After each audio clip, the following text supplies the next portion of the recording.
There were two people standing in a small room with yellow floral wallpaper. One was Mrs. Pickles, a short woman with grey hair and hard facial features, including an eagle nose and thin lips. She wore a coarse, heavy necklace that bounced with every sharp and whip-smart word she uttered. "Frank, do you realise that we can't live like this anymore?" asked the woman, raising her head. "She's in our way." The man looked at his mother with a pinch of defiance and a sense of guilt. His soft facial features became pitiful, his hands flailed helplessly, and his eyes avoided his mother's gaze. "But Mum, Janice is my wife." The woman splayed her hands apart and snorted. "Oh, come on. You wouldn't have another woman if you cared for her. And I'm not going to clean up after her. She's like a vegetable. And you heard what the doctor said. She won't live more than a year, so what's the point of doing anything? I think she'll be fine at her grandmother's house. There she'll remember her homeland and her childhood. One good thing here is that you will have a decent inheritance when she dies. That could improve our situation. So..." Frank looked thoughtfully at his mother and sighed. The next day, all the bags and suitcases with Janice's belongings were ready. Mrs. Pickles put them out into the hallway, grinning at the sight of her confused daughter-in-law. Janice, a petite and pretty girl with blonde hair, sat in a wheelchair. At the age of 27, she was unexpectedly struck by a stroke, leaving her disabled. Janice not only lost the ability to move, but also to speak. She sat almost constantly in her wheelchair, remaining silent. When Frank was at his work, Mrs. Pickles took care of her daughter-in-law, and sometimes it seemed to Janice that her husband deliberately stayed late at work to avoid coming home to the helpless wife, who couldn't even go to the restroom by herself. It should be mentioned that Mrs. Pickles never really liked her daughter-in-law. Janice's ambitions and desire to achieve a lot bothered her. She believed that Janice should support her husband instead of spending her days on work-related matters. Janice worked as an assistant to the director at a large company, but ideally she wanted to have her own business, but she didn't have start capital yet. The stroke destroyed any sympathy Mrs. Pickles had for her daughter-in-law. If before she had simply annoyed the girl with her nagging, then after the incident she constantly shouted at her, did not tolerate Janice's mute requests, and often forgot about medicine or lunch. The only thing that pleased Mrs. Pickles were that Janice couldn't speak and didn't interfere with her rereading the plays she had once performed in the theatre. While Frank struggled to carry the heavy suitcases to the car, Janice sat against the door, staring in mute horror at what was happening. Her eyes were red, and she was on the verge of tears. "Don't worry," Mrs. Pickles grinned. "Your doctor said you have a weak heart, and the air in the village is good. Maybe you'll even live this year. Didn't you ever want to go back to your granny's house in the country?" A multitude of thoughts swarmed in Janice's mind, but she couldn't express any of them. If she could, she would shout at her mother-in-law, expressing everything she thought about that old grey-haired woman. "Frank, dear, what took you so long?" Mrs. Pickles asked her son, who struggled to catch his breath. It was clear that he had a hard time with the heavy bags. "The elevator broke down. I had to carry all the stuff from the 20th floor," Frank explained. Mrs. Pickles shook her head, looking reproachfully at her daughter-in-law. "And I told you we should hire movers," she said reproachfully. "Mom, you know very well we don't have the money for that."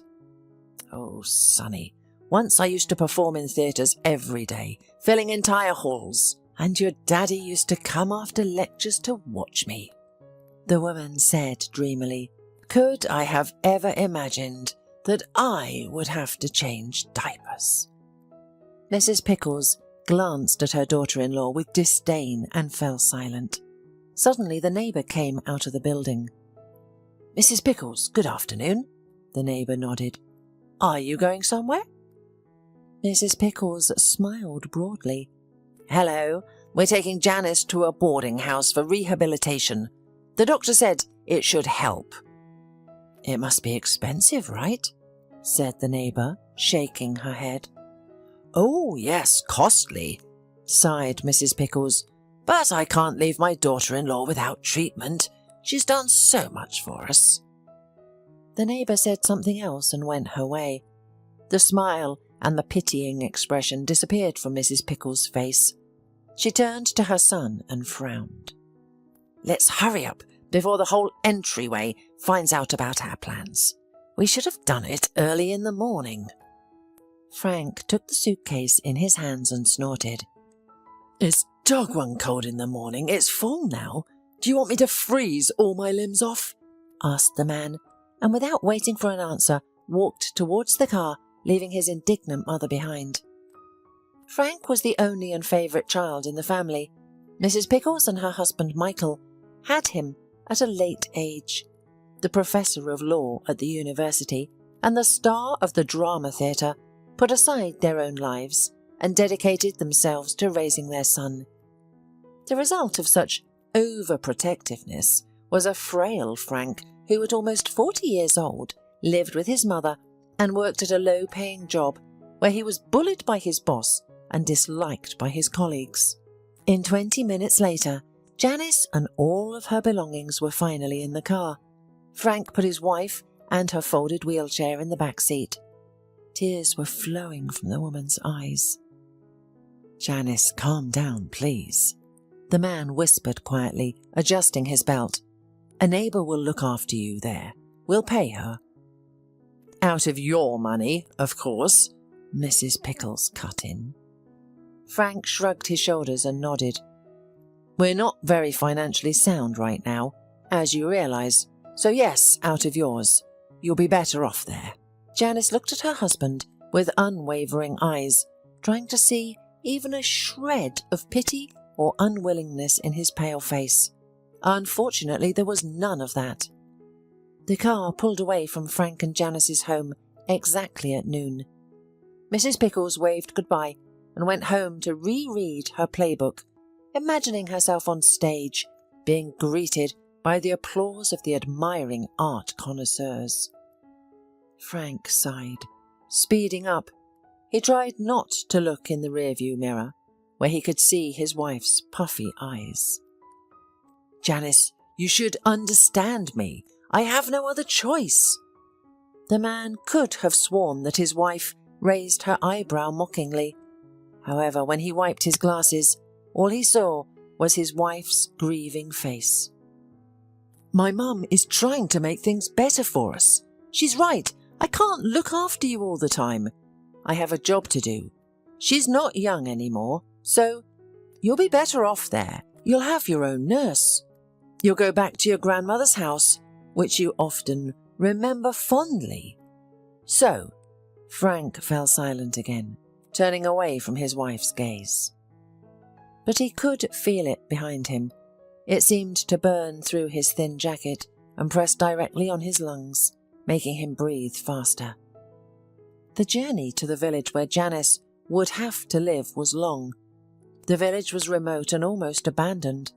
It had a couple of streets with a few houses, one store in the very centre, and an old medical office that had been closed for years due to lack of staff. The dark blue car passed on beside a small house with an overgrown garden and a dilapidated fence. The house itself was quite decent, at least from the outside. The garden was filled with century-old trees and thick grass that in some places was taller than the fence. In front of the window was an old bench, and someone was lying on it. While Frank pulled his wife out of the car and sorted out her wheelchair and belongings, Janice stared unblinkingly at the silhouette lying on the bench, next to her long-deceased grandmother's house. The woman squinted, but couldn't make out who it was. From the bench, muttering something, a woman rose and staggered toward the gate. Her face was wrinkled and sagging. Her hair was tangled, and there was an old bruise under her eye. Paget was dressed in completely mismatched clothes, a yellow t-shirt, green shorts completely unsuitable for the weather, and pink, worn-out shoes with rhinestones. You're so early," said Paget, stammering. Frank frowned and turned to his wife. "This is your nurse, Janice. Let's get acquainted. Her name is Paget. She will take care of you now." In confirmation of his words, Paget nodded and staggered a little. Frank unloaded all the suitcases from the car and even carried them into the house. Then he slipped Paget a thin envelope. There obviously wasn't much in it, but judging by Paget's expression, it was enough for her. Then the man stood in front of his wife and sighed. "Janice, why are you so disgruntled? I'm sure you're smiling inside. This is your childhood home." The man looked around the overgrown property and the broken gate. "Fresh air, constant care. What else do you need to be happy?" Janice could think of a million things that would make her happy. However, as usual, she remained silent, glaring angrily at her husband. Each glare carried more thoughts than words could express. Frank understood this, and even had a small pang of conscience in his heart. But then his mother's words and the numbers at Janice's bank account came to his mind, and this silenced the pang and made him anticipate the taste of his wife's money. Frank got into the car and waved to his wife through the window. Paget moved closer to her ward and waved to him. "Don't worry, Frank. Everything will be fine."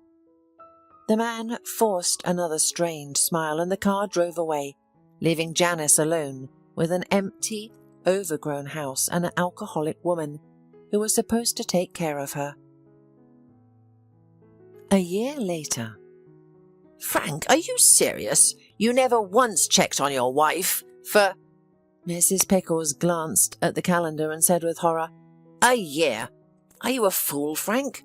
How do you know if she died a long time ago or, even worse, got up from the wheelchair?" Frank tore himself away from the television and looked tiredly at his mother. He had just come home from work and casually realized that he had never visited his wife. Mrs. Pickles was shocked and indignant. "Paget calls me every week. Everything is fine there. I give her money every quarter. Calm down, Mum." Mrs. Pickles snorted and walked over to the couch where her son lay. She snatched the remote and turned off the TV. "When I talk to you, you must look only at me," she said loudly and a little dramatically. "Paget, who is she? The same drunk you left to look after your wife? Are you sure she's taking care of Janice and not drinking the money you give her? Maybe she hasn't gone to Janice's in a long time while you're lying here watching TV." Frank rolled his eyes tiredly. "Do you want me to go see her tomorrow? Fine. I'll spend my only day off travelling to a backwoods village to see my half-dead wife. Yes, Mum, you really care about me." With a loud snort, Mrs. Pickles threw the TV remote at her son and left the room, saying everything she thought about him. The next day, Frank packed a few things in the morning, took an envelope with money, and got into the car. He looked longingly at the clock, which showed only 7 o'clock in the morning. He could still sleep, but instead he had to go to that damn village. He considered his mother's fears in vain, but since childhood he was used to obeying her in everything and always. It was a long journey. The radio was broken and the silence of the car made the morning even more unpleasant. Frank vaguely remembered the road to the house where Janice lived. He used to give the money to Paget in the city, where she would specially come by bus to receive the envelope. Frank had been to the village only 3 times, once when he dropped off his handicapped wife, the second when he had been looking for a carer there, and the third when he was dating with Janice, and she had shown him the childhood house. Unexpectedly for Frank, he pulled away, his car next to an almost new fence. The grass in the garden had been cut, but it had grown back as if it had been done a couple of months ago. Frank frowned and got out of the car. Carefully, he opened the gate and called his wife and Paget. However, no one answered. Frank wanted to go into the house, but it was locked. He tried to jerk the door open, but it wouldn't budge. Frustrated, he took out his cell phone and called Paget, but received no answer. Upset, he rubbed his forehead and looked around. Now his mother's suspicions did not seem so useless to him. Despite knowing that Paget was not trustworthy, Frank still had some level of trust in her. Frank knew that her house was close to Janice's house, and leaving the car he walked down the street. In 5 minutes he found the right house. To his dismay, it looked even worse than his wife's house. As he stepped inside, a strong, unpleasant odour hit his nose, causing him to pinch it shut. Paget was sitting at a huge round table, drinking a yellow-coloured drink. Frank quickly took hold of the woman and led her outside. "Where's Janice?" Frank said angrily. "Who?" asked Paget brazenly and loudly with a slurred tongue. She seemed to stare in front of her and saw nothing. "Where's my wife, you alcoholic drunkard?" "Ah, Janice? She doesn't live far from here." "Show me," ordered Frank. They walked along an empty road for a while, with Frank growing more and more surprised by the house they were approaching. Compared to the rest of the buildings in the village, it was huge, with 3 floors, a balcony and a large garden. Multiple cars and farm equipment were visible in the backyard. Paget stopped not far from the wrought-iron gates of the house and pointed straight ahead. "She lives there now." She nodded and walked away without saying anything else. Frank was shocked by what he saw, but he quickly pulled himself together and rang a small bell. A joyful voice rang out. "Elliot, why are you so early?" Frank was taken aback. Frozen in place for a moment, he asked quietly, "Janice?" The voice on the other side fell silent before responding, "Frank? Come in." As the gate swung open, Frank was greeted by a vast garden and a stone path lined with an abundance of flowers. He carefully walked along the path and entered the house. On the steps stood a short, petite woman with blonde hair, dressed in a beige suit and shawl. She looked down at him, her face seemingly expressionless. "I had already thought you wouldn't show up," the woman grinned. "But come in now that you've come." Frank was speechless as he followed his wife through the house, which was tastefully furnished with pleasant colours, beautiful decorations, paintings, and clean carpets. Frank turned his gaze to his wife, who looked even more beautiful than before the stroke. Her white face was now adorned with a healthy blush, her scarlet lips had a gloss, and her eyes had a subtle tint of eyeliner. It was a simple beauty, but Frank had never seen anything like it before. Janice led him into a spacious room with sofas and armchairs. "Now, I'll make some tea and we can talk." She went to the kitchen to prepare the tea, leaving Frank alone in the room. He sat down on an armchair, unable to take his eyes off the beauty of the room. He even pinched himself to confirm that it was real. He couldn't believe that he had expected to see his sick wife in a wheelchair, but instead he was greeted by a beauty that he had never seen before in his life. A couple of minutes later, Janice returned with a large tray carrying several cups of tea. She handed one to her husband and took one for herself, carefully sitting across from him. "Didn't expect this?" she asked quietly. The man shook his head. "I also didn't expect my beloved husband to send me off to die for money. I thought—" "Keep your meaningless excuses to yourself," Janice interrupted him. "I know everything, darling. You're not excellent at hiding the truth. It's all about my inheritance. When I received the will from my grandmother in Germany, I was ecstatic imagining the life we could have together. But then I discovered something that changed my mind. Do you remember my friend Christina? We used to work together at the company. Frank nodded. She's the one who encouraged me to change my life. 1.5 years ago, tall and statuesque, Christina was sitting in front of Janice at the cosy restaurant where their boss had sent them for a meeting that had already concluded. Dinner's on the company, why not indulge? Janice grinned, comfortably taking a seat. Then she opened her small purse, took out an envelope and handed it to her friend.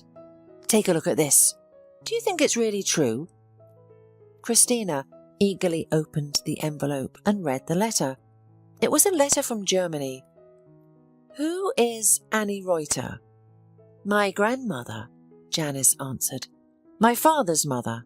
She married a German when my father was about 6 or 7.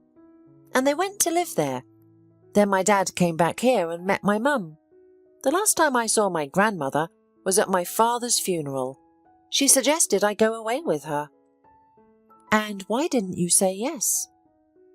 I couldn't have left Frank, answered Janice. He's got a mum here, a job, and I've never dreamed of going abroad. Christina looked at her colleague with incomprehension. You're incorrigible, Janice. You missed a good chance for an interesting life in Germany because of an ordinary man. Janice rolled her eyes. She knew her friend's position on her husband very well and preferred not to listen to her. Christina had always been a very sharp-tongued person and therefore had a good career but few friends. They all scattered because of her straightforwardness. Your Frank will be ready to sell his mother's mother for money. Do you know how much your grandmother left you? There was a letter enclosed, replied Janice. She wrote that I was her last relative and that she would give part of the inheritance to her husband's children and part to me. Judging from the letter, there is a very respectable sum there, and also a share in an estate in Germany. Do you have to go there to get it? Christina asked. There are instructions in the letter. I can accept the inheritance here. The notary will come here himself. I can imagine how pleased Frank will be. He has always dreamed of money, of his business and... You've been dreaming too, Christina interrupted her, waving her fork. And unlike him, you have the skills and brain to lead the business. Don't say that about Frank. He's a good man. He's just unlucky. Christina burst into laughter. Yes, and most of all he's unlucky with his mother. Not a mother-in-law, but a true wretch. I still don't understand why you live with her when you could move out. Janice shrugged.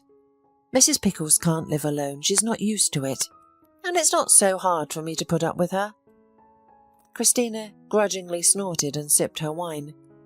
I don't advise you to talk about the inheritance to your husband. They'll either send you to the grave for that money, or they'll start wooing you and taking every penny of it. Janice slapped her palm on the table and looked threateningly at her friend.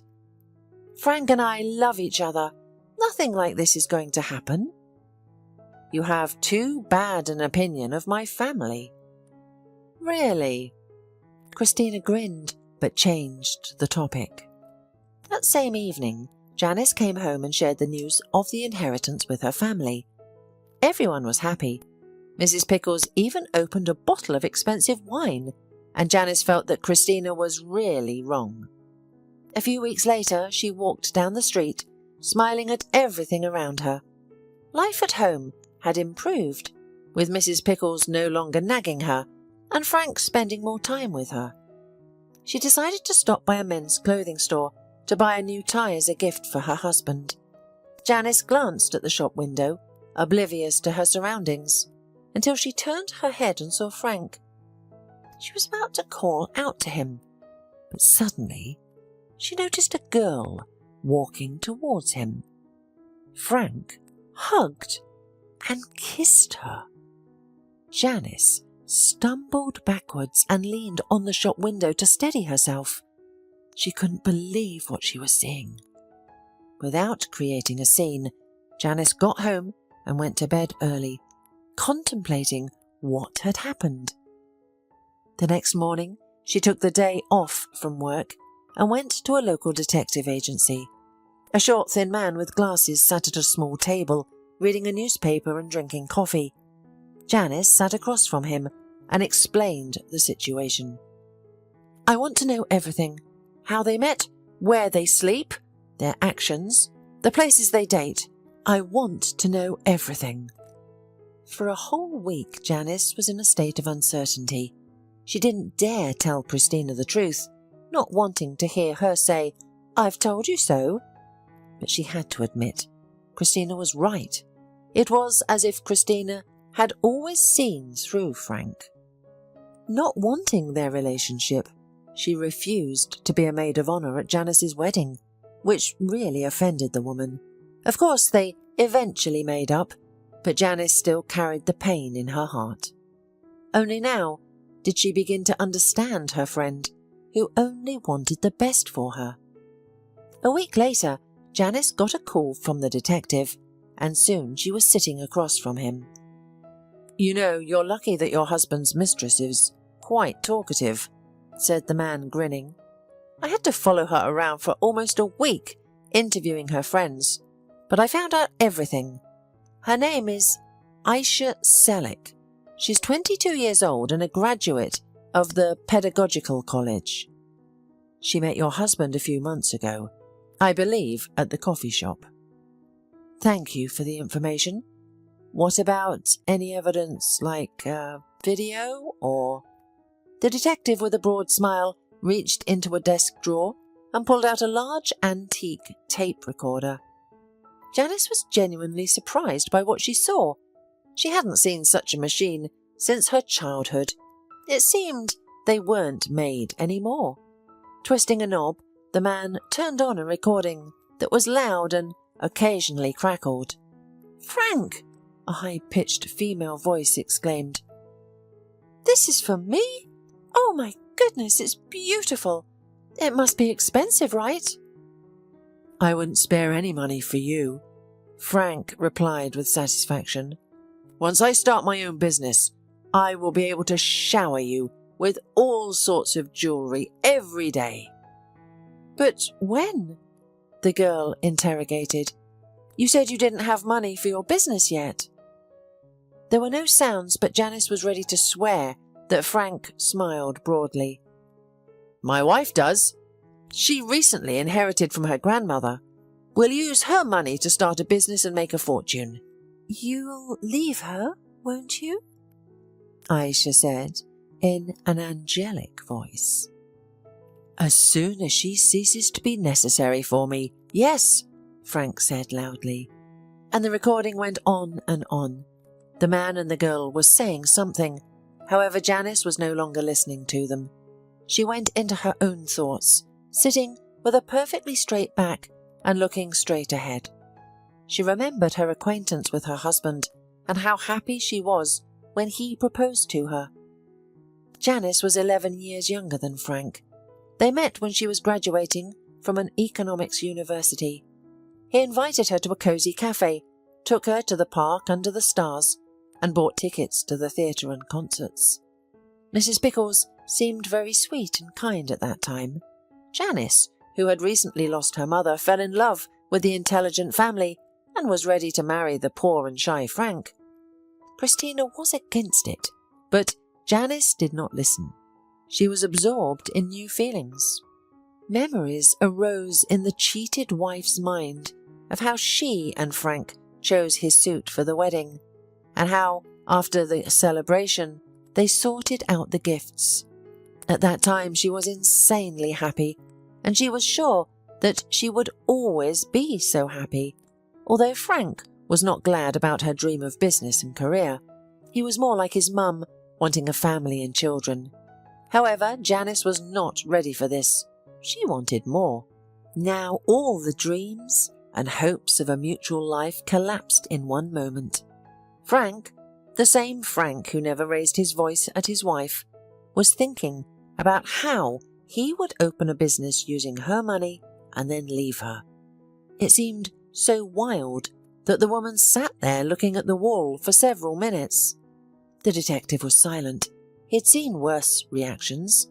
Once, a deranged wife had simply smashed his window in a fit of rage at her husband. He got up and went to get some water. Janice drank the water in one smooth motion, and then remembered the words of Christina, that Frank was ready to sell his own mother for money. She did not believe her then, but now it seemed true to her. In the clever head of the deceived wife, a plan began to ripen. A vicious grin appeared on her face, and the detective recoiled aside. He had never seen such an expression on her face. A few months later, Frank's dark blue car pulled away from the gnarled fence behind which disabled Janice had been left. As soon as the car was out of sight, Janice rose from her wheelchair. Paget's eyes went wide, looking at her ward, who just so happened to be getting up from her wheelchair after her stroke. "Paget, let's make a deal. I will pay you as much as my husband pays you, and you will not tell him what you saw." Paget nodded dazedly, unable to ask questions. "That's fine. We'll be great friends. Here's your first payment." Janice held out some bills. "You'll come back every month and I'll give you money. In return, you must keep informing my husband that my condition does not change and he does not need to come. Is that clear?" The woman nodded, snatched the bill, and without saying goodbye walked away, and Janice went into the house to change her clothes. Inside the old house, everything was dusty. The furniture was covered with cloth. There was garbage everywhere, and one window was broken, probably because the children had tried to climb in. Janice walked over to the old red sofa, threw off the fabric and sat down tiredly. A cloud of dust had formed around her. The woman took out her phone that Mrs. Pickles had miraculously failed to find and dialed the only number she could trust. "Come. Everything happened exactly as you said. I'm waiting." Pushing the phone aside, Janice lay down. Her head was swarming with thoughts. She thought about everything and nothing at the same time. An hour and a half later, when Janice had already cleaned the house a little, the door opened and Christina walked in. She was holding a small grocery bag. "Wine and takeout to celebrate," grinned Christina. "Good thing you brought wine. I definitely wouldn't have gotten through the day without it. I still can't believe they left me here for dead. And they believed the hastily concocted diagnoses. That's really beyond of mind. They heard I didn't have long to live and they started rejoicing. Where were they to ponder the reality of the diagnosis named by Dr. Grimes?" Christina and Janice began to eat, pondering what they would do next. "I'll live here for a month or two until I figure out how to move on. I have zero plans for the future. For the first time in my life, I have no plans." "What are you going to do here?" Christina asked. "An old abandoned house, an overgrown garden, a remote village? You and such a place are incompatible." "If I throw myself headlong into the maelstrom now, I'll have a nervous breakdown," Janice explained. "I'll live here, calm down a little. Besides, I haven't had a vacation in a long time." Christina shrugged her shoulders. For the first time, she didn't know what to say. From the first look, she disliked Frank, not knowing why. She'd been stupid to refuse to be a maid of honour at the wedding, and she'd joked about him being willing to sell his own mother.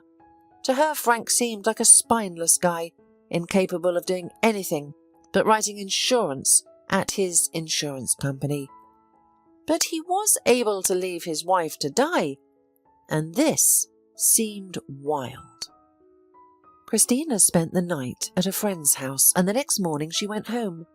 Janice quit her job, but Christina did not because she had no inheritance from her rich grandmother. Janice started the new day with a cold shower to refresh her thought-filled head a little. 3 weeks of living in hell behind her, she gave her husband a test. She had hoped to see a little bit of care or love from him, but eventually all she got was hatred and the expectation of a quick death. This was the worst of all. So habitual life was over. She needed to cheer up. Taking the money out of her suitcase, which Christina brought to her, the woman went to the store. She vaguely remembered its location and decided to ask the villagers, because it was early morning and everyone was either at work or at home. Autumn brought a coolness to the air, especially in the mornings. Janice wrapped herself in an old coat she had found in the closet, trying to get comfortable. She managed to find the store without needing help from passers-by. It looked the same as it did 20 years ago. The sight of the familiar multicoloured sign and the cloudy window, displaying the counters and a saleswoman in a blue apron, made the girl grin. As soon as Janice entered the store, she was greeted by the familiar smell of fresh bread and perfume that the saleswoman Mrs. Tyler loved. Mrs. Tyler had started working there when Janice was just a child. "Mrs. Tyler, hello. Do you recognize me?" Janice asked. The woman hesitated. "Something seems familiar, but I can't remember." "I used to come here as a child," Janice explained. "Oh, Janice, how could I not recognize you?" Mrs. Tyler exclaimed, coming out from behind the counter. She hugged Janice and kissed her cheek. "You haven't been here for so long, and we haven't changed a thing." "I've noticed. Can you sell me some groceries?" Janice asked, looking around the counters. "I need bread, milk, butter and vegetable oil, pasta, rice and peas, cheese, sugar, salt." "Honey, go to Mr. Leonard for the milk. He does not live far from here. And this milk," Mrs. Tyler nodded at the counter. "Even a cat would be embarrassed to drink it. It has shelf life of 6 months. Where has it been kept for so long? Grows the tastiest tomatoes I've ever tasted. You should buy it too." Mrs. Tyler fell silent because a man burst into the store. He was dressed in dirty clothes and had a serious expression on his face. He pushed Janice away from the counter and loudly demanded, "Mrs. Tyler, give me 2 bottles of mineral water, and the courier should have left my order here. A box with medicine and pest repellent." "Elliot, can't you see I have a visitor right now?" Mrs. Tyler asked sternly. Elliot glanced at Janice and waved his hand dismissively. "She's a city girl. If she needs it so badly, let her buy it in the city. But I need everything urgently." "Elliot," Mrs. Tyler looked at him sternly.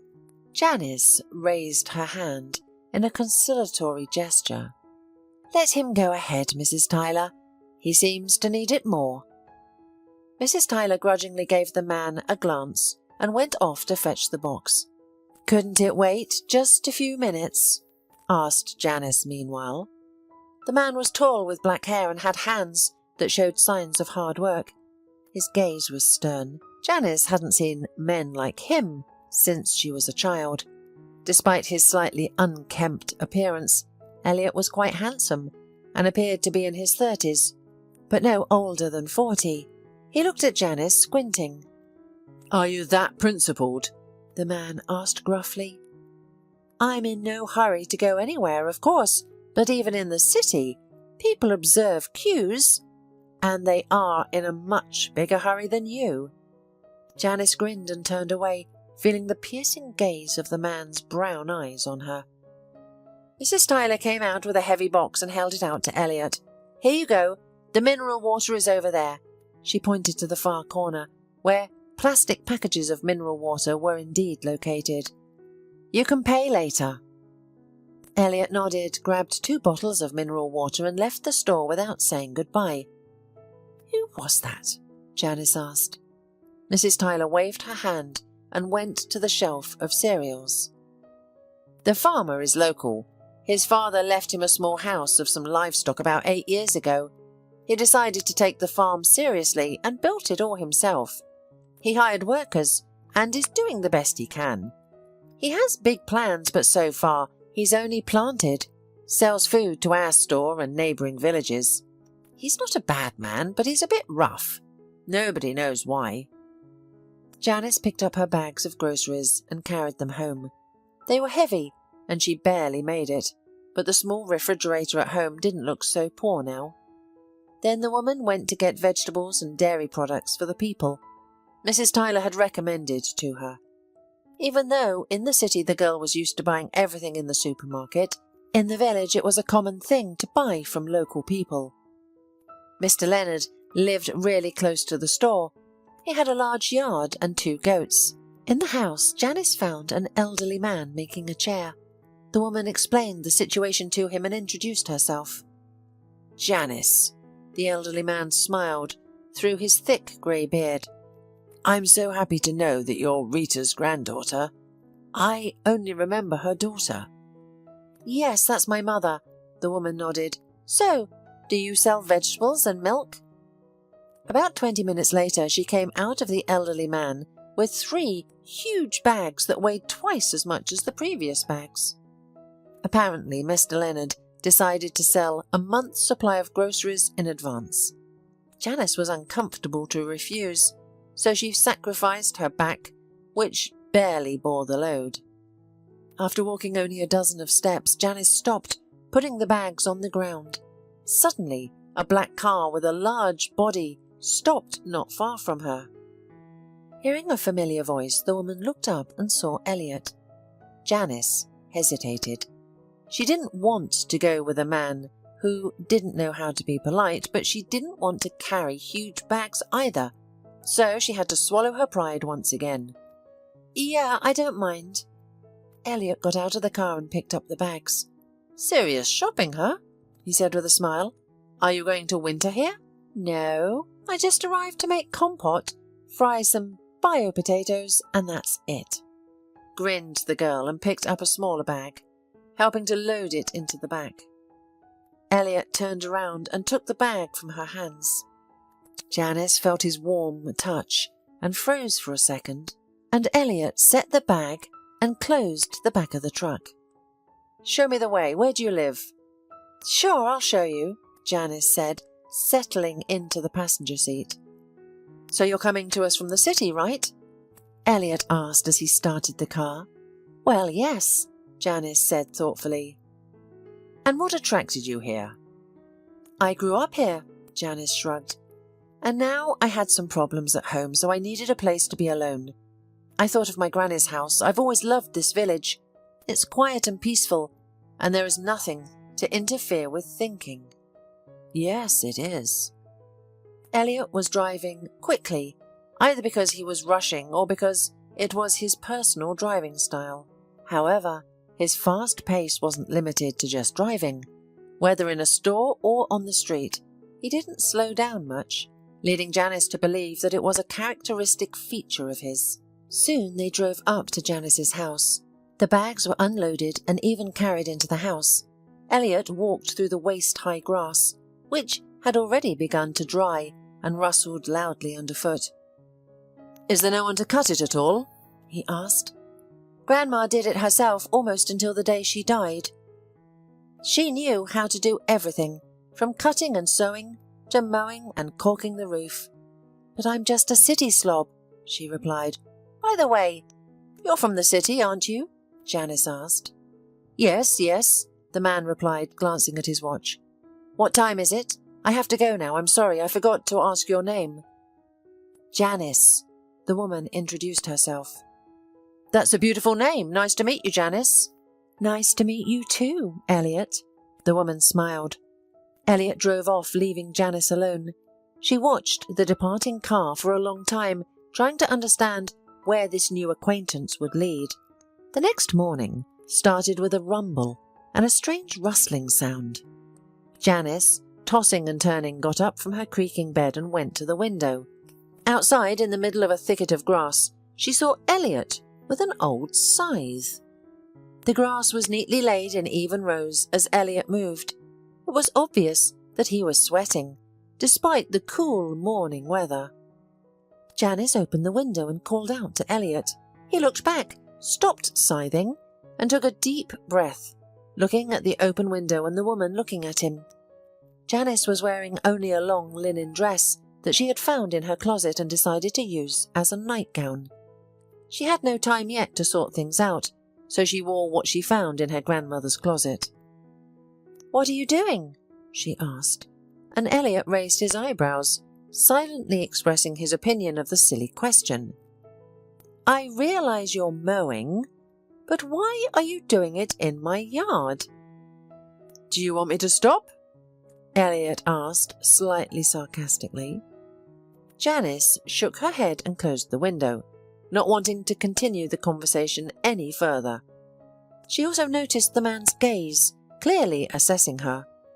To avoid repeating such situations, the woman changed her clothes and went to the small kitchen. Janice decided to make pancakes. Of course, she never got up so early and didn't usually cook anything. Besides, the fast city rhythm accustomed her to skipping breakfast. But now she had to feed the unexpected assistant, who decided to come to her house early in the morning to work. When Elliot finished and it was clear from the sound of the scythe that he had stopped, the pancakes were already ready. The woman went out on the porch and called her unexpected assistant. "Will you come in for breakfast?" Elliot shrugged his shoulders, put aside his scythe and went into the house. He was all sweaty and tired. "You can use the shower." Janice nodded toward the bathroom and went to the kitchen. Elliot washed his face and then came to the kitchen and sat down at the table. In front of him was a plate with pancakes and sour cream. Janice stood next to the table, folding her hands on her chest. "How much do I owe you?" Elliot raised his eyebrows in a question mark. "Well, you didn't do it for free, did you?" "For food." The man grinned and took a bite of his pancake. Leaning back in his chair, he looked directly into the woman's eyes, as if trying to read something in them. "Well, since you don't want to accept payment, I won't insist," Janice shrugged. "I'm used to having to pay for any work." "Haven't you heard of the word help in the city?" Elliot asked. Janice snorted and laughed. "You said yourself you were from the city. Mrs. Tyler told me you've lived here for 8 years. So you can't blame me." "I'm not blaming you. It's just that city people are always surprised when they get help for nothing. I used to be like that too. By the way, why aren't you eating?" Elliot asked. "I don't eat breakfast." The woman waved it off. "I always had to go to work early. I'm not used to it. I usually have a snack at work." "So what kind of work did you do?" Elliot asked, tilting his head and looking at the woman with interest. "Assistant to the CEO of the company." Elliot whistled. "Don't think I've been shoveling money. Only with a child's scoop. But I enjoyed it. I was learning how to run a business, and I had a dream. And then I had a stroke." The woman snorted. "But I'll tell you that story later. Today I have to clean the house and the attic. Besides, I have a friend coming over tonight. A busy life, you know?" Elliot smiled in response. "I should get going too." The man finished his breakfast and left Janice's house. She watched him leave with a long look, trying to understand his motives. In the evening of the same day, Christina arrived again. She brought some things that Janice had asked for. Christina whistled when she saw the cleaned yard. She set the bags down and called out to her friend, who was scrubbing the muddy windows. "I need to replace the glass. Where do you think I can find a handyman?" Janice asked without saying hello. Christina grinned. "Ask the man who mowed your plot." "Ah, that was Elliot, the local farmer. He gave me a ride yesterday. I don't think he has time for glass." Janice waved it off. "Well, he's already got time for grass." Christina shrugged. "What farmer?" Janice stopped rubbing the glass and invited her friend into the house. "If it's not too much trouble, peel the potatoes. They're under the sink. I can't do anything anymore," Janice said tiredly, landing on a chair and wiping her forehead with the back of her palm. Christina took off her jacket and picked up the knife. "Now tell me more about this farmer," she said with an enigmatic smile. I didn't know him before. He came here 8 years ago. My grandmother died around that time. He takes care of the farm. He has different animals and vegetable gardens. What else can I say about him?" "Is he rich?" "Christina!" Janice rebuked her. "Why?" Christina was indignant. "It's crucial nowadays. All right, but what is he like as a person to you?" Janice hesitated. "I don't even know. He's kind of controversial. First, he insulted me at the store, and then he decided that giving me a ride was a good idea. So, he also came this morning to mow the grass, even though I didn't ask him to, and then he refused to take money." "Maybe he likes you?" "Don't talk nonsense." Janice brushed it off. "He thinks I'm the town idiot." "Take a closer look at him. Maybe for once in your life you'll have a normal man. Who knows? He's a man." Janice rolled her eyes but said nothing in response. "How's work going?" "Oh, don't ask. Without you, our boss has gone completely off the rails. He's already changed his 3rd assistant. It turns out you've been doing more than he thought." Janice had been living in the village for a month. She had gotten used to the small house and quiet life. Rest had also become a part of her routine, and it irritated her terribly. All her life, the woman had worked. She grew up in a not-so-wealthy family and started working right after finishing her studies. She never took days off, for no particular reason, and always arrived at work on time. And now, for almost a month, she had been doing almost nothing. During the first week, Janice spent her time cleaning the house and bringing it to a livable condition. But then came the silence and tranquility. The woman started waking up late, reading books brought by Christina, visiting her elderly neighbours, and listening to the stories from their youth. In addition, Janice could not get rid of the thought that she was constantly meeting Elliot. The day Christina arrived, he heard the conversation about the glass and came to change it the next morning. Janice fed him with meat pie. Then he fixed the wicket. The girl again cooked him breakfast. It was like this several more times, and Janice was no longer surprised at the early rumbling outdoor and the presence of the man under the window. And Elliot habitually came into the house and sat down at the table. There were hardly any long and weighty conversations between them. He didn't give her flowers, didn't compliment her. He just was there for her. It seemed very strange. Janice wished with all her soul to understand his motives. "Confess, Elliot, you just come to eat at my place, right?" "I wouldn't say that." The man grinned, breaking away from the current faucet. Most of their conversations were exactly like this, short, low-key, and usually humorous. There were rumours in the village, and some village women even came to Janice threatening her. "Elliot is mine. Do you understand?" Menacingly pronounced the brunette with lush forms. "You think you came here from your city and you can grab our men? What a stupid you are." The stranger angrily tore a leaf off the tree and threw it at a dumbfounded Janice standing on the porch. When Elliot next came, she told him about his admirer.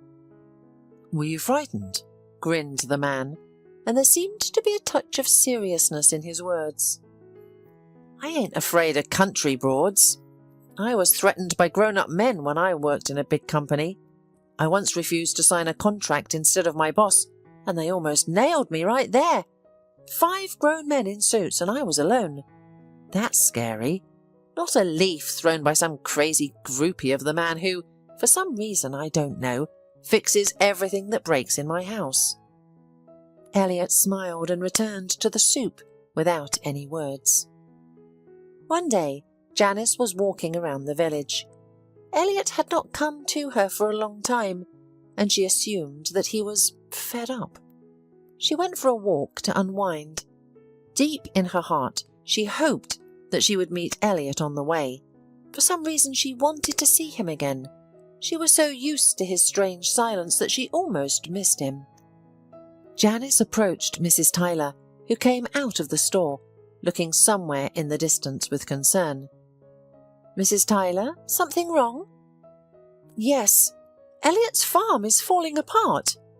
There is some kind of trouble. Our men and women are all upset. They could be out of work.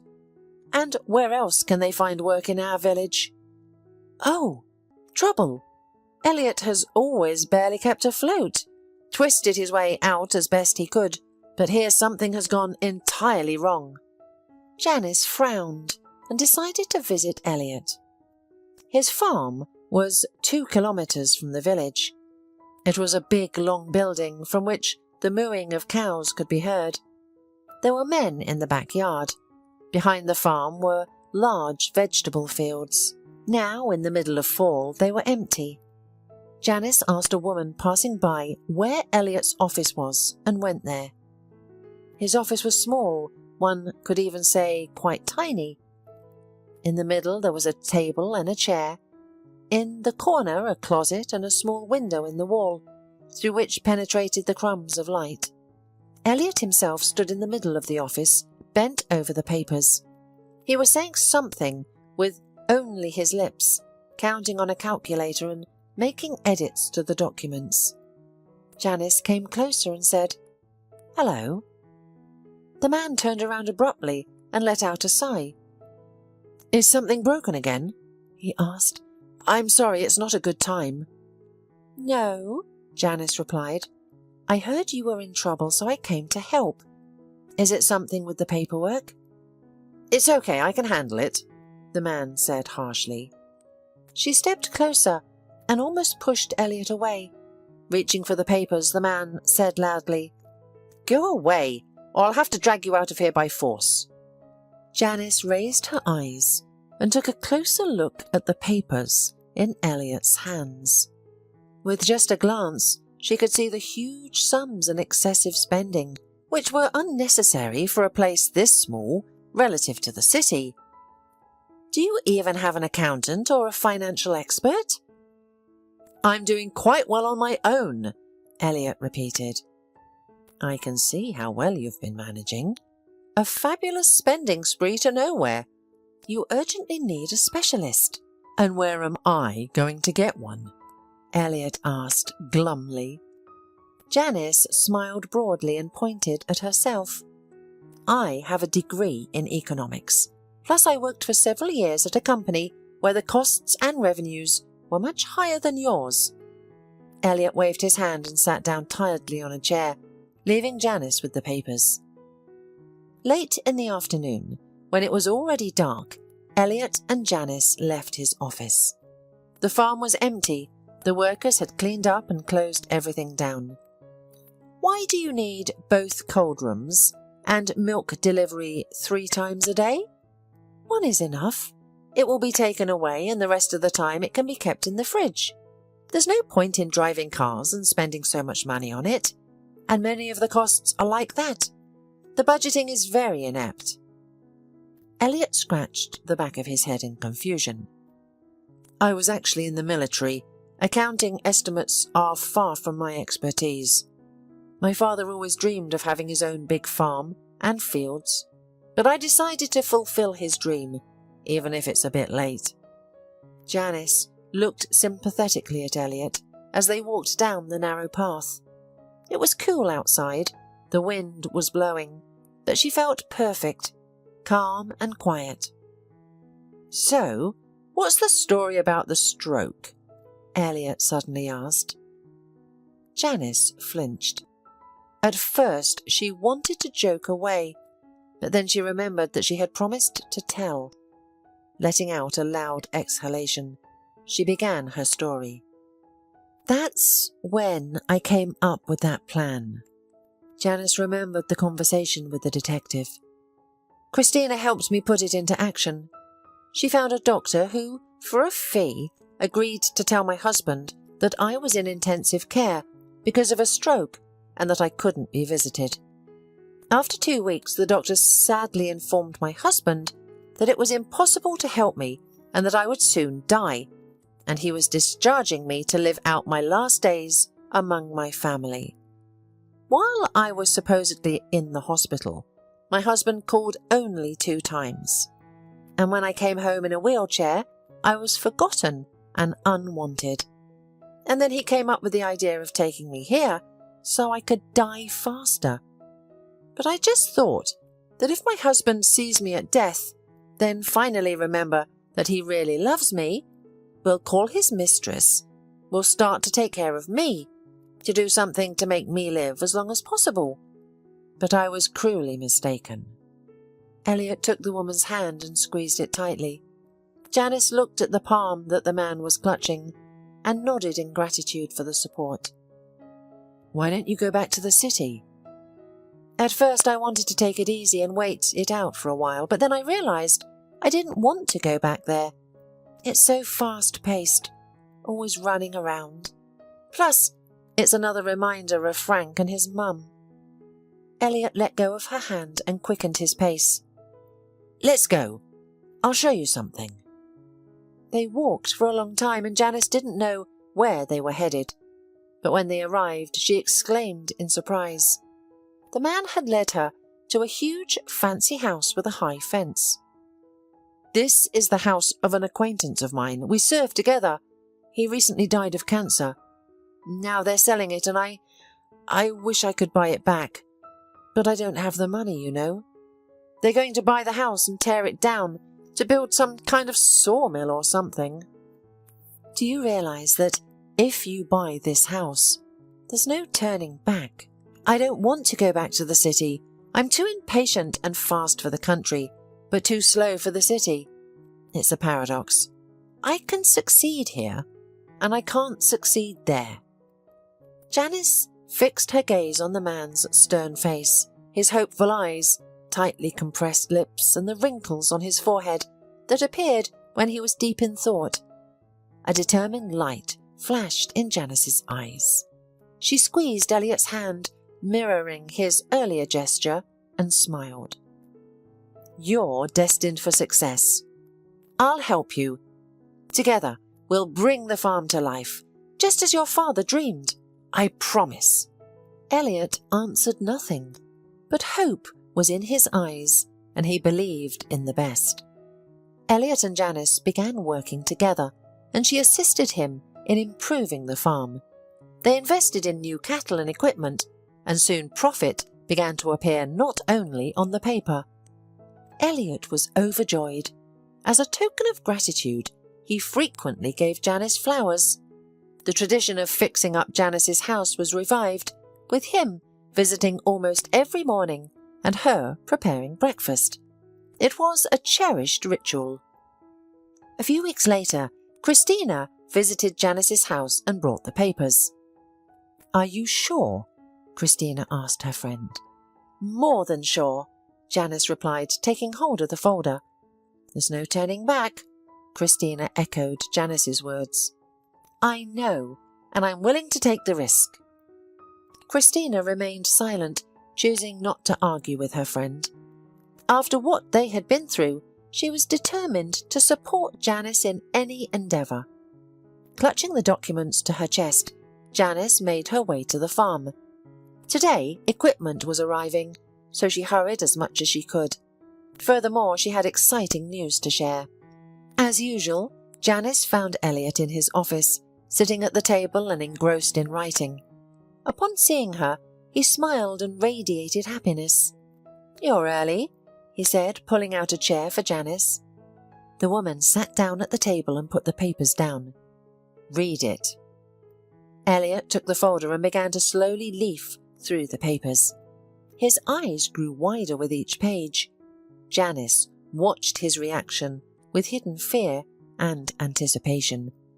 Closing the folder, Elliot set it aside on the table and lowered his eyes to the woman. "What did you do?" he asked hoarsely. "Did you buy a house?" Janice nodded and got up from her chair. She stood directly in front of the man, looking straight into his eyes. "You didn't want it torn down. It was your friend's house, and I promised you it would work out." "But that's a lot of money," Elliot exhaled. "It's my money. I do whatever I want with it. Besides, I like the village, and—" Janice's train of thought was interrupted by a kiss. "Is that how you decided to get the house?" Janice grinned as Elliot pulled away. "Is that what you think of me?" he asked hoarsely. "No, I was kidding," the woman exhaled. "I bought this house for us. If you want us to be together. I think I'm in love." The man kissed the woman again. "Me too," he replied, hugging Janice gently. Hearing all this story, Frank couldn't believe it. His hands were resting on his knees and his eyes were staring straight ahead in bewilderment. "Are you telling me you made all this up to test me?" Janice looked at him sadly and sipped her tea. There was a knock on the door. Christina walked in wearing a tight blue dress. She looked directly at Frank and grinned. "Well, did you tell him everything? Too bad I couldn't see his face. I was a little late." "So you know everything?" Frank bellowed. Christina grinned. "That was my doctor, the one I paid for the diagnosis." "Did you really think Janice pulled all this off by herself?" "She loved you too much to do it, and you broke her heart, decided you could treat her like garbage." Frank pressed his lips together. "You don't understand anything. Janice, I love you. Janice!" Janice raised her eyebrows, grinning. "Doesn't Aisha suit you anymore? Or maybe she couldn't. You wait to open your own business and shower her with gifts?" Frank opened his mouth to object, but stopped himself, realizing that excuses were pointless. "But how dare you play such a trick on us with Mum?" Frank asked. "She was so upset when she found out you were sick." Christina and Janice exchanged looks and laughed. Mrs. Pickles ran ahead of everyone and joyfully shouted that her daughter-in-law was ill and would soon die. "She was even more interested in my inheritance than you." Frank surveyed the house, then smiled broadly. "So you bought and earned all of this while you were married to me?" Christina frowned, understanding what Frank was implying. She wanted to argue, but he spoke again. "And since you acquired all of this during our marriage, half of the property is mine, right?" Christina, being a lawyer, knew the law and how such situations usually ended. Janice stood up from her chair and glared angrily at her husband, wanting to say everything she thought about him. However, at that moment the door opened and Elliot walked in. "Hi, dear." Janice nodded and whispered something in the man's ear.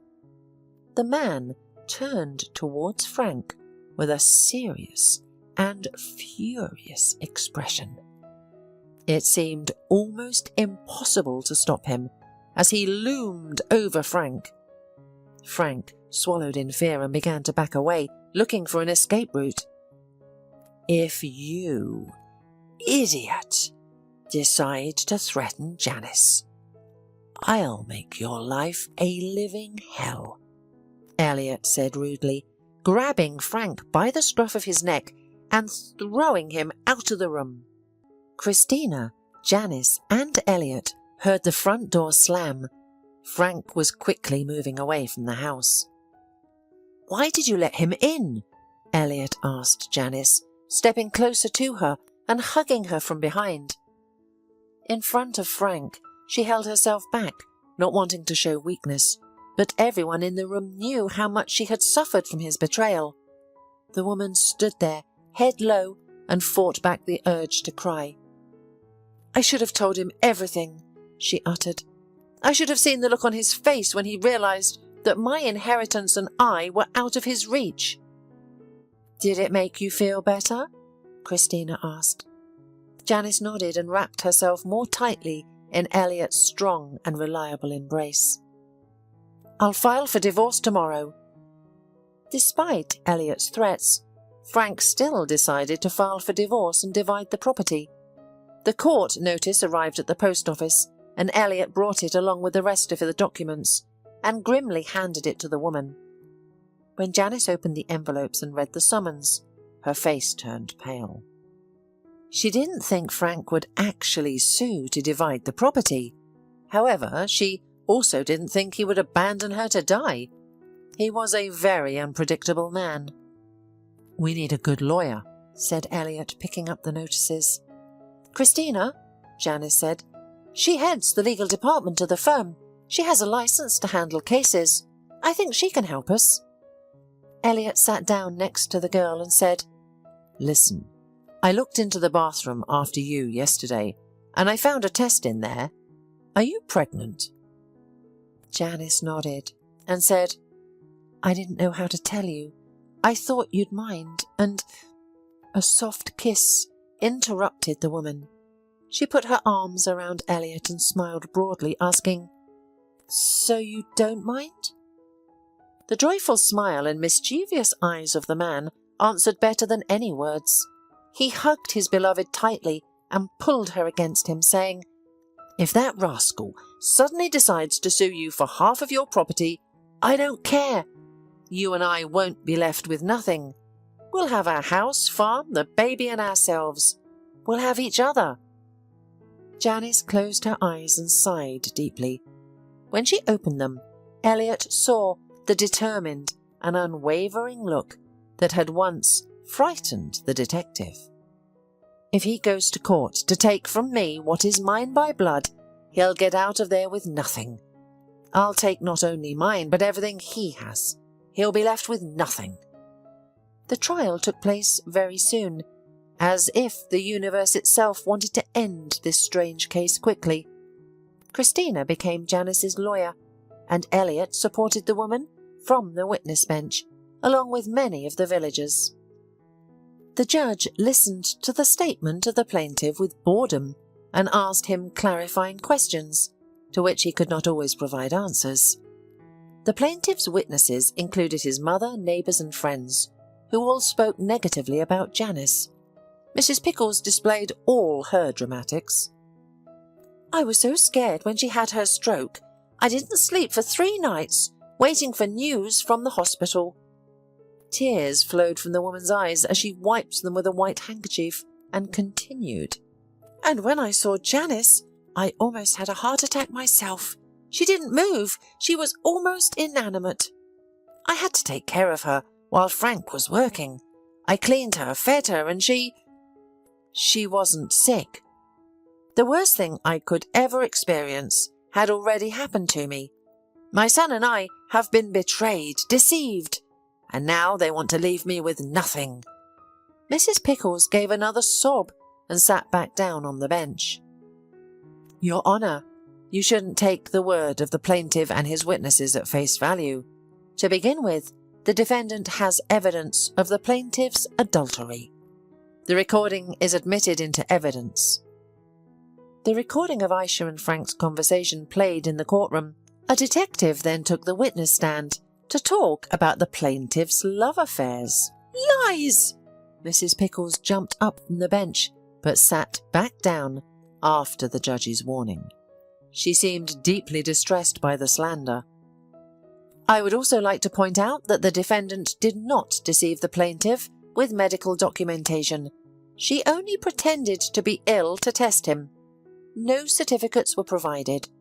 The doctor merely mentioned the diagnosis to the plaintiff and his mother without verifying it. Additionally, the plaintiff claims that she took care of the sick defendant," continued Christina. "However, I have a recording of a conversation between Mrs. Pickles and her son. Please play it." "Yes, Sonny." Feed her? Oh, I was reading, I completely forgot. But it's all right, she'll be fine. Anyway, she won't lose weight. What's up? You found a nurse for her. Good. The main thing is that she doesn't cost much. And the fact that she drinks, it's no big deal. The doctor said Janice won't last long anyway. The conversation turned off and Christina continued. In addition, the plaintiff filed a petition for the division of the residential in the village, which had indeed been purchased by the defendant. However, the defendant has already terminated her marital relationship with the plaintiff. They were living separately, and besides, the money used to purchase the house was from her inheritance and was transferred from an account opened in her name by her grandmother. Therefore, the plaintiff cannot claim partition of this house. The remaining money in the defendant's account, as well as the share in the estate in Germany, are part of the inheritance, to which the plaintiff is also not entitled to claim. The judge grinned, almost imperceptibly, but Janice was ready to swear that she looked at Frank with a hint of joy.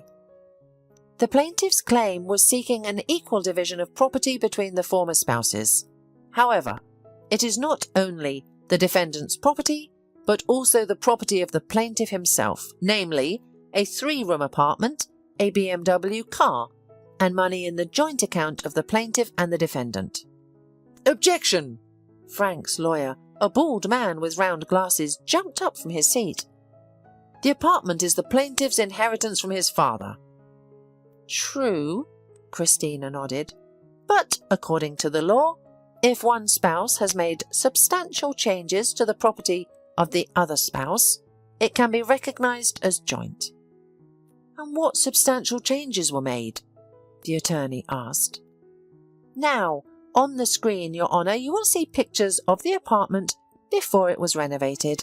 As you can see, it was in terrible condition. These pictures were taken exactly 1 year after the plaintiff and defendant were married, and here are pictures of the apartment after it was renovated, another 6 months later. How do you prove that this was done with the defendant's money? First, during the renovation period, the plaintiff was not working, and according to the bank statement, his personal account did not have the necessary amount of money. Additionally, we have the testimony of the foreman of the team that did the repairs. The contract was made on behalf of the defendant. The defence lawyers argued for a long time, calling witnesses, and tried to prove their point, but soon the judge left and returned with a big red file for sentencing. The court has ruled to grant the plaintiff's claim. 1/3 of the apartment goes to the defendant. The automobile goes to joint use, and 50% of the money from the plaintiff's account goes to the defendant. The judgment has been rendered and is not subject to appeal. The banging of the gavel resolved everything. Frank and his mother looked at Janice with anger and hatred, while she was being embraced by Elliot. Christina, smiling broadly, joined them. I told you we'd take everything from him, she said in a slightly strange and even possessed voice. It's rightfully yours, Elliot exhaled. Not his, but yours. Do you understand? Now, you and I have everything we've ever dreamed of. The man smiled. It remains to have a child, and the happiness will be complete, said Christina, collecting papers. Well, Janice stretched out and looked at her belly. Christina smiled. You're certainly fast. Will you take me as godmother? Do we have a choice?